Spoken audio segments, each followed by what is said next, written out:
Dear learners, I'm Christina Georgy, your academic counselor, and I welcome you to my session on BSOG 173, which is titled Rethinking Development. So as requested by the learners, this session will also be recorded. And the topic we are addressing today is unit titled Feminist Perspectives.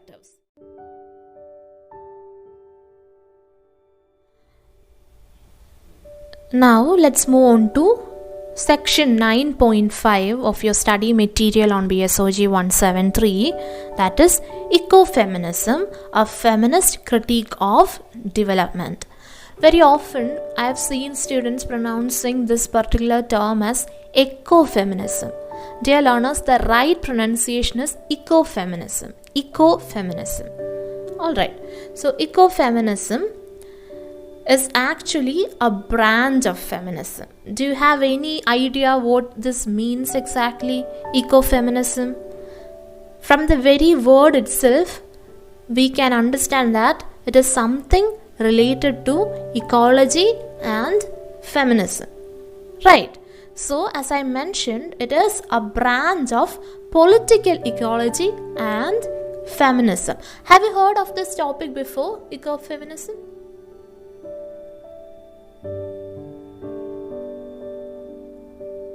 I suppose you haven't heard it before. Alright, then I'll explain.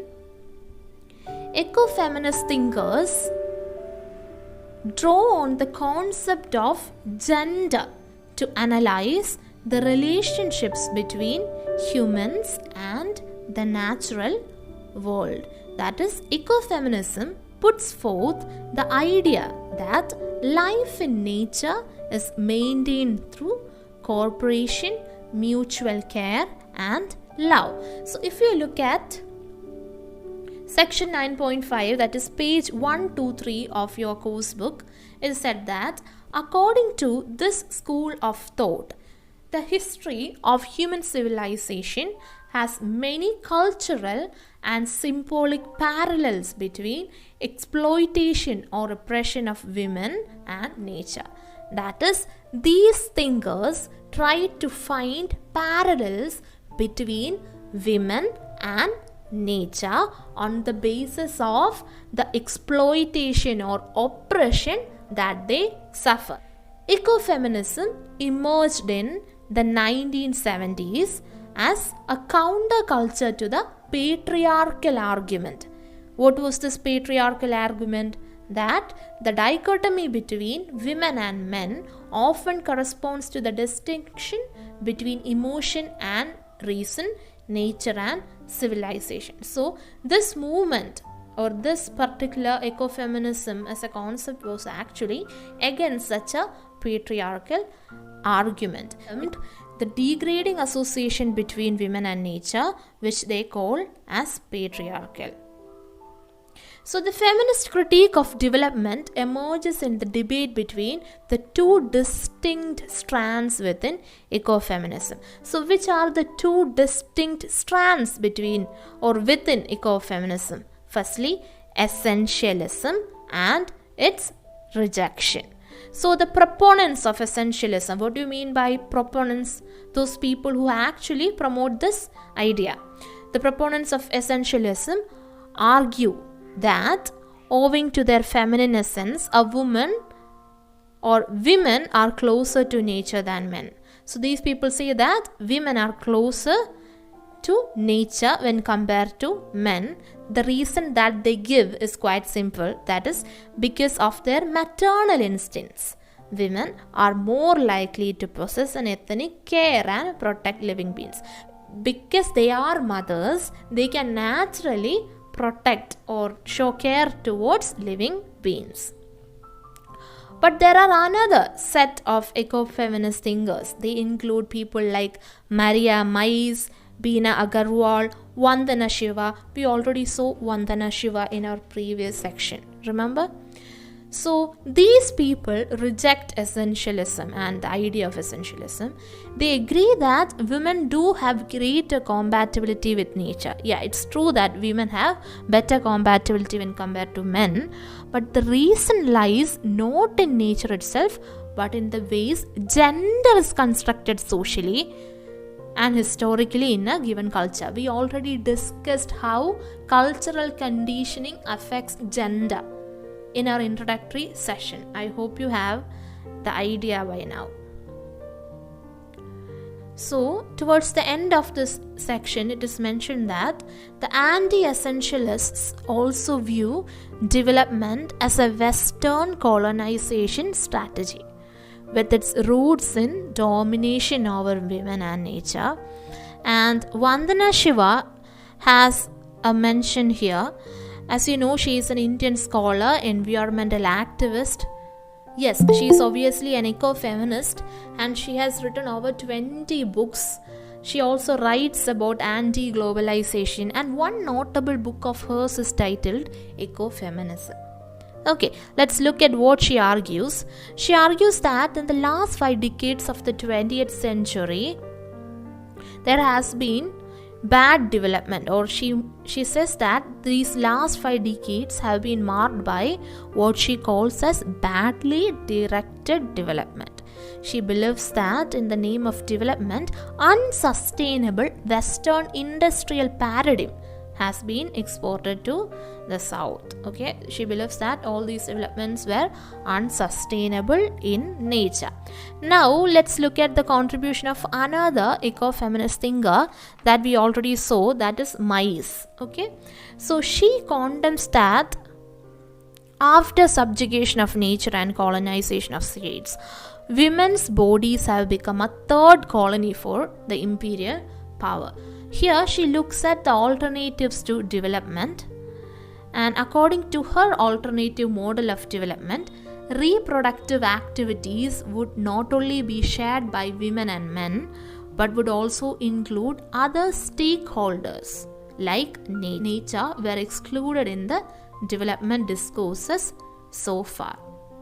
She also suggests that overcoming the antagonism between nature and labor and prioritizing local and regional economies over global markets to recover the place of women in the discourse of development. See, if you find such things not so very easy to understand, you just need to focus on the main relevant points. So here in this section, what you need to understand is you should be having an understanding regarding the concept of ecofeminism and how it evolved.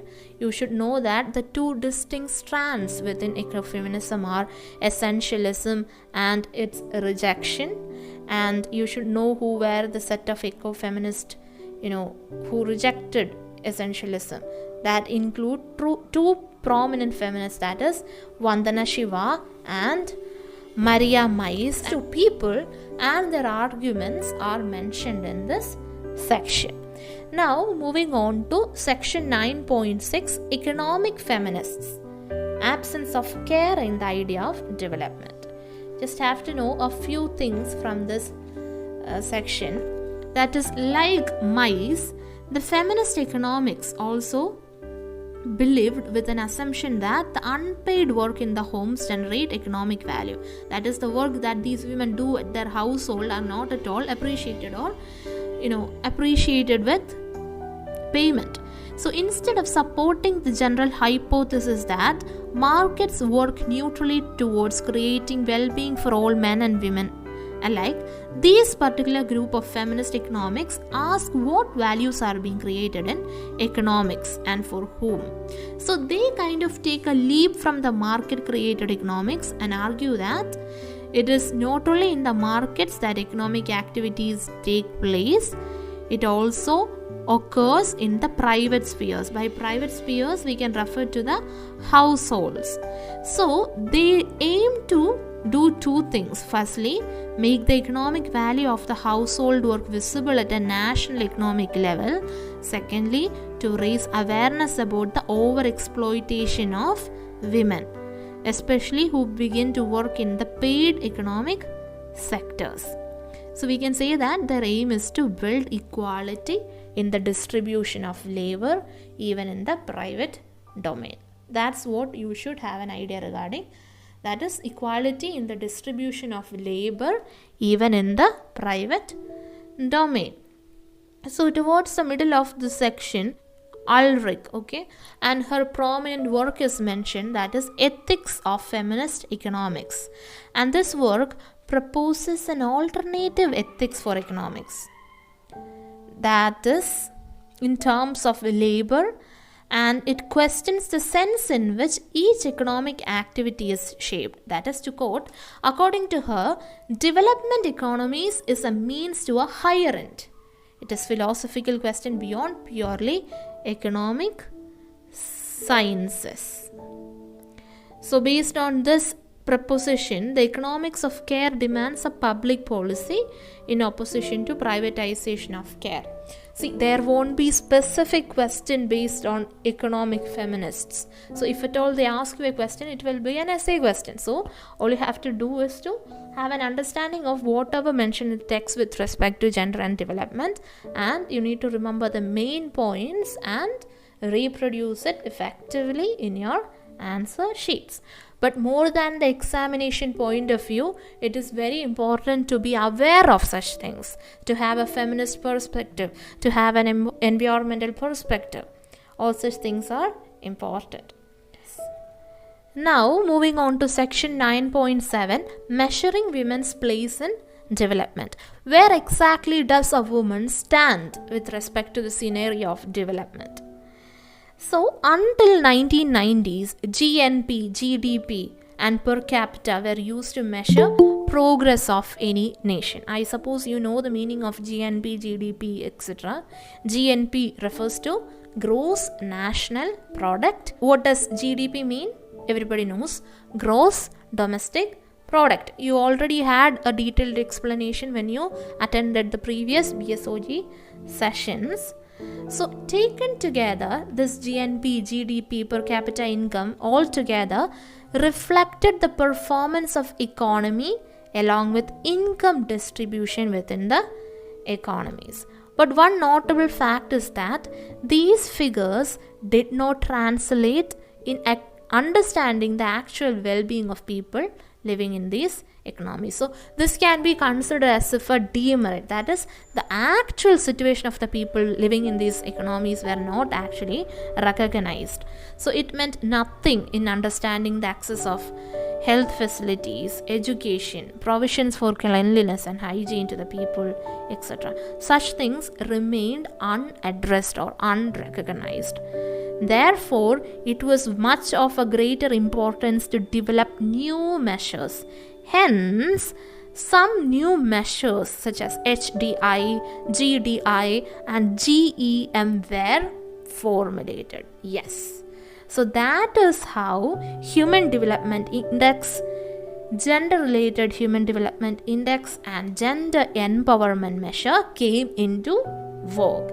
Now, let's focus our attention towards all these indexes one by one.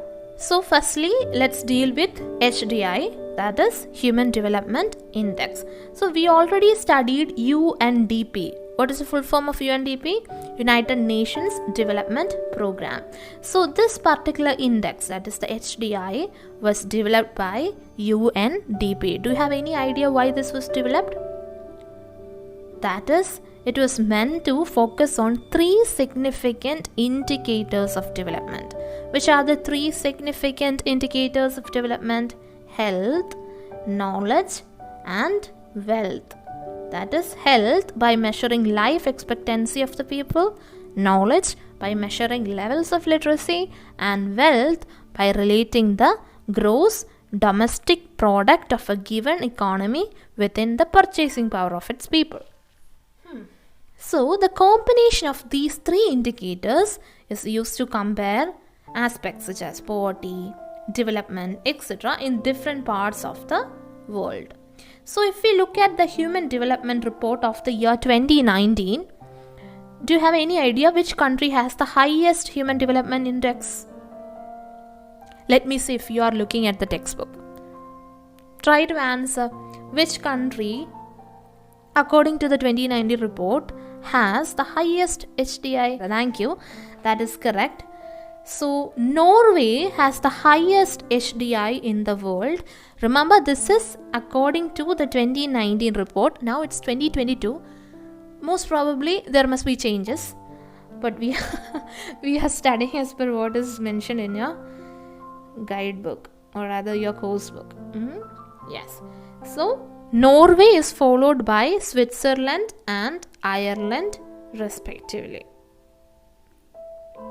Any idea about India's position? India figures at the 129th rank. Somebody has mentioned it is Denmark now. I'm not sure. Just refer to Google and mention. Anyway, you need to know the answer as per 2019 report since it's mentioned in the textbook. Now, moving on to GDI.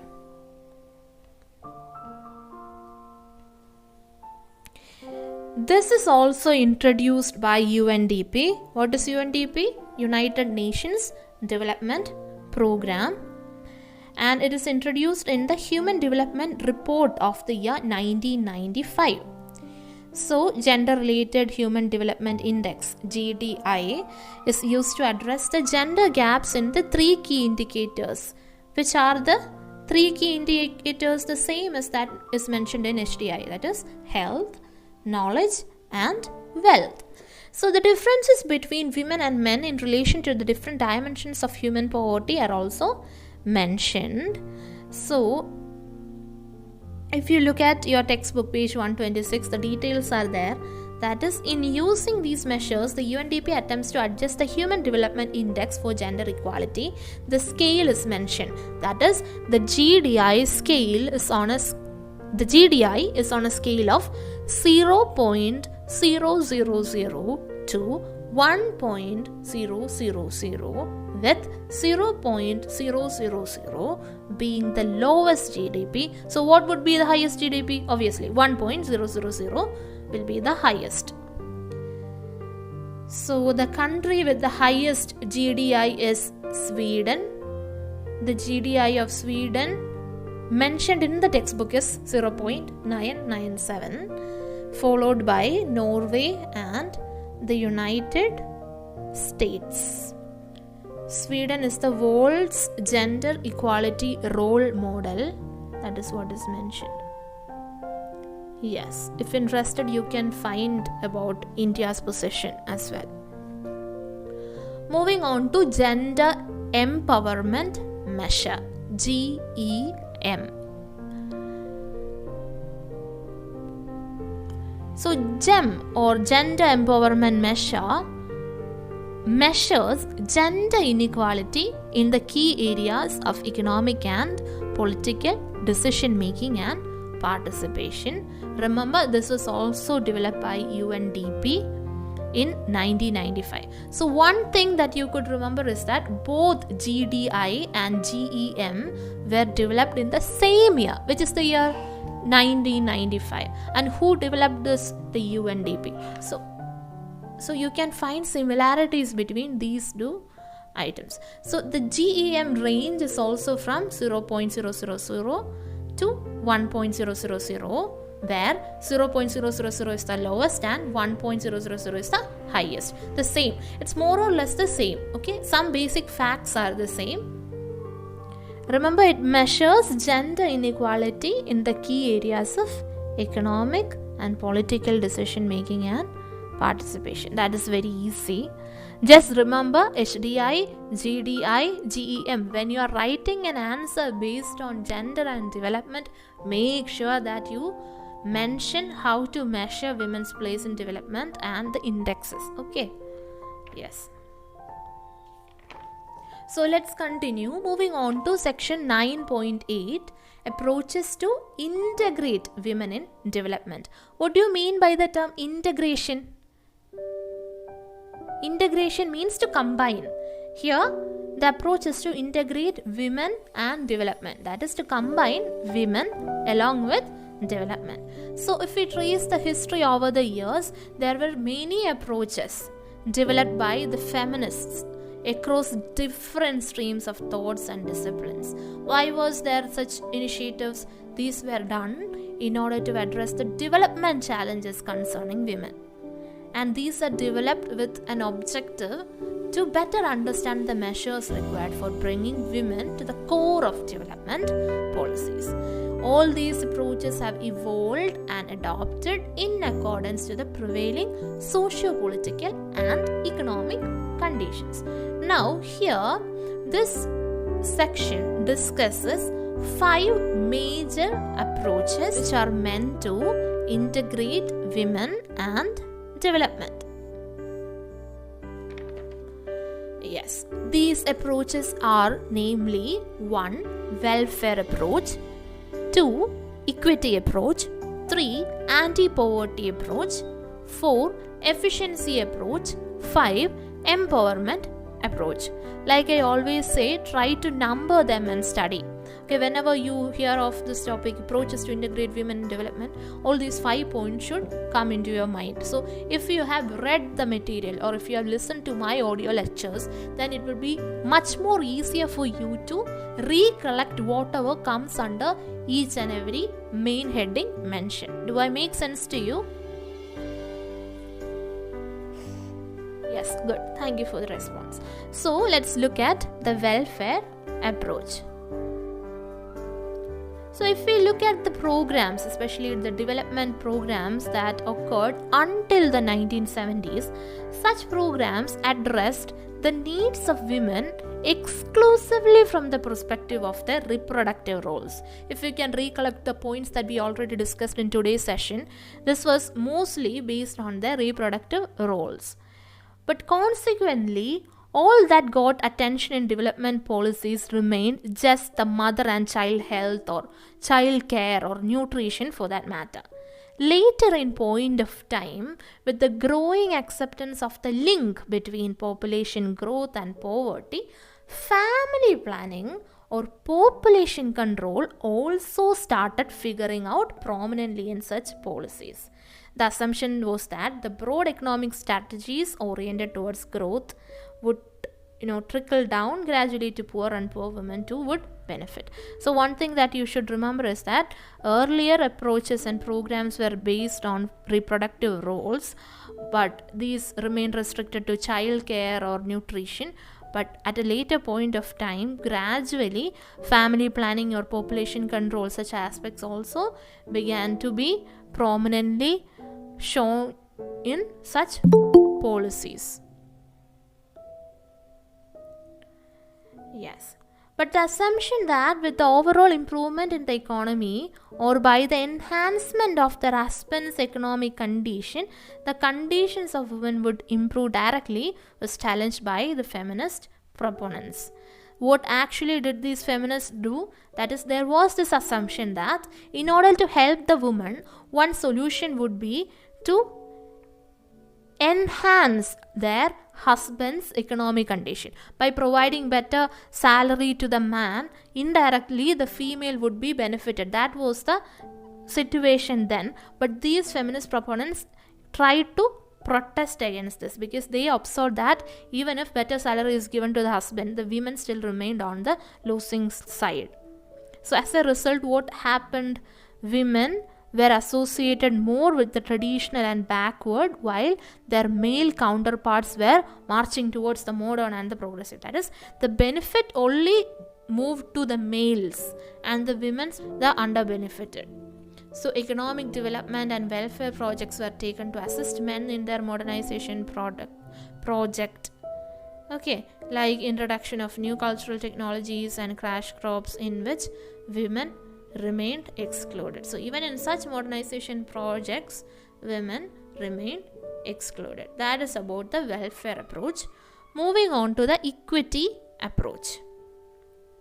So this particular approach was introduced by the feminist workers because of gender equality and elimination of discrimination among women.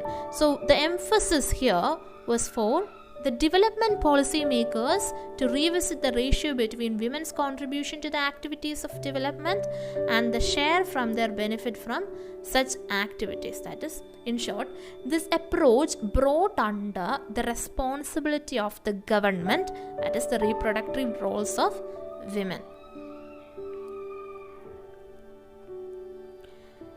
This equity approach saw a shift in positioning of women.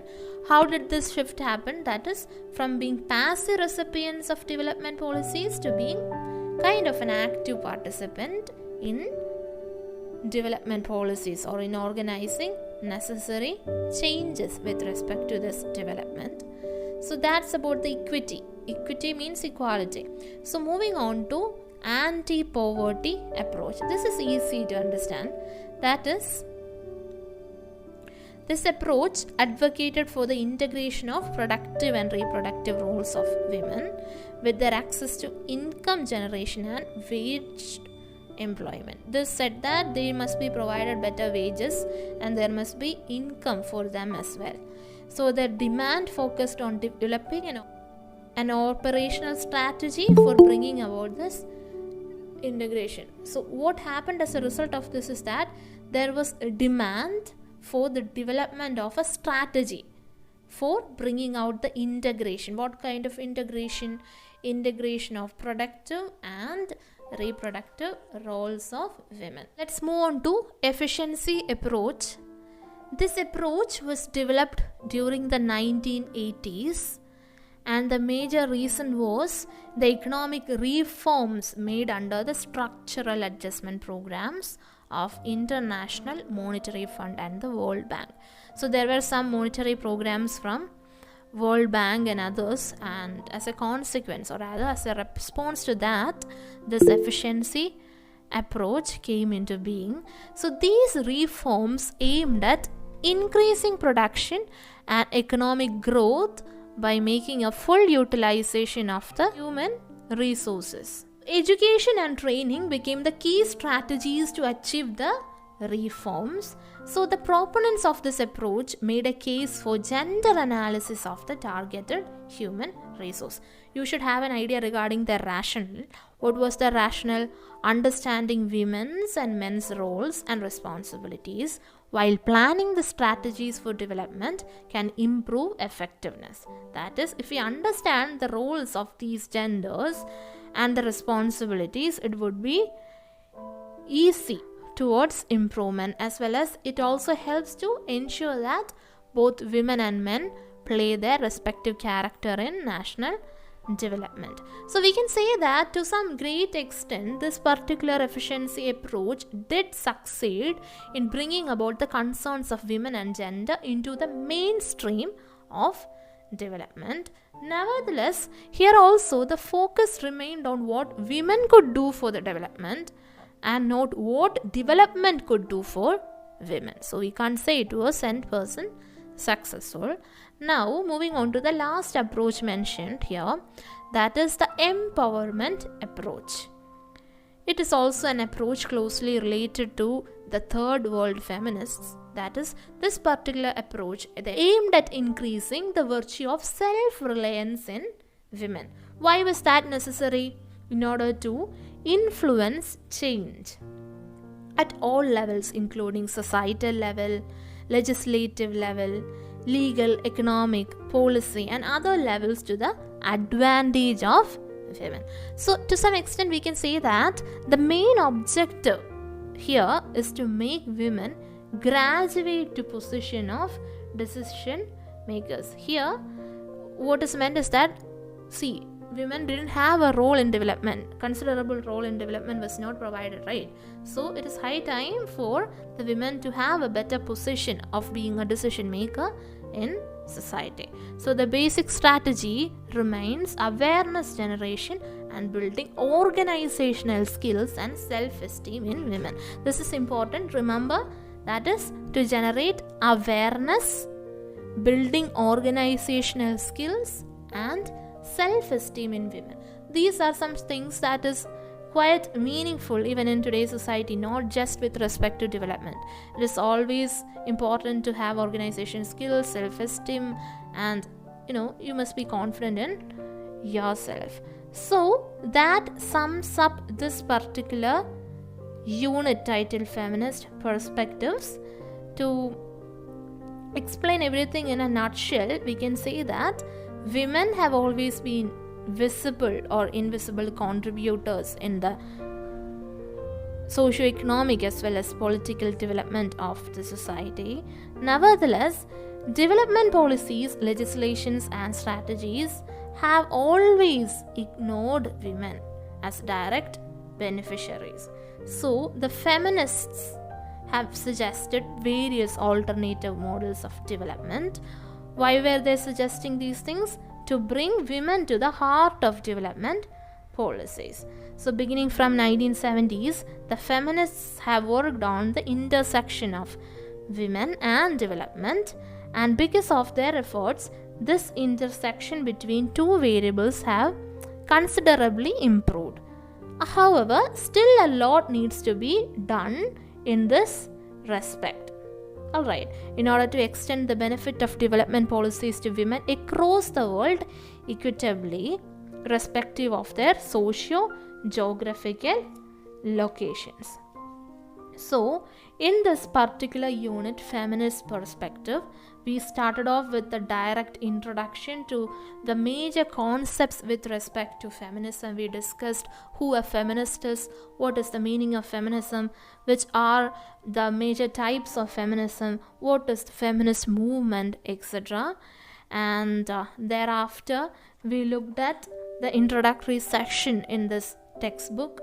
We had an understanding of the World Development Report of 2012, which defines gender equality.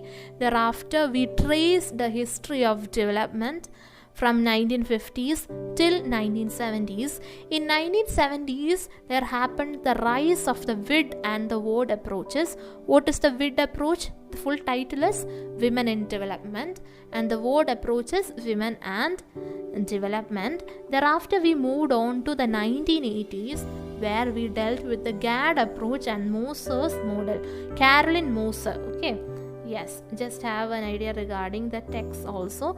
Gender and Development, that is the full title of the GAD approach. Alright. Thereafter, we looked at Neo-liberalism and post-colonial feminism. There we studied Dawn, Development Alternatives with Women for a New Era. Thereafter, we looked at the ideas of Mohanty and Spivak, Gayatri Spivak. Later, we looked at the concept of ecofeminism, and we studied a feminist critique of development as well. There, we studied the ideas of Vandana Shiva, a popular ecofeminist, and also Maria Mais. That also we discussed. After that, economic feminists, the absence of care in the idea of development was what we focused our attention towards. Later, we dealt with Human Development Index, Gender-Related Human Development Index, and Gender Empowerment Measure. These are the measures or measuring women's place in development. And finally, we looked at the 5 important approaches to integrate women in development, which are they? The welfare approach, equity approach, anti-poverty approach, efficiency approach, and empowerment approach. So my dear learners, I'd like to tell you that this is a very important unit with respect to your examination point of view. That is why I took this much time to explain this unit in particular.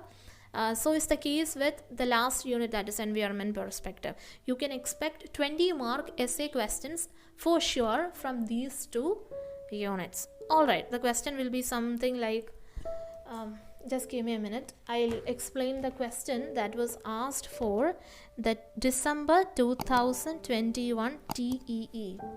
So if you look at the December 2021 TEE, the very first question is about sustainable development. We studied that last class. If you haven't attended the session, make sure that you refer to the playlist and look at this video titled Environmental Perspective. So the very first question of December 2021 TEE for BSOG 173 was, what is sustainable development? Explain. 20 marks. So you'll have to summarize, whatever I have discussed in my video on environmental perspectives. Yes. And the fifth question that came for the December 2021 TEE for BSOG 173 was, explain the relationship between gender and development. So if you analyze this particular unit, would provide you answer to that question. We'll do one thing, we'll do a separate session to analyze the December 2021 question paper. I'll also help you out with a session to let you know how to attempt questions for your BSOG 173 examination. Alright, so that's all for today. We'll meet again soon, hopefully. So till then, take care and thank you.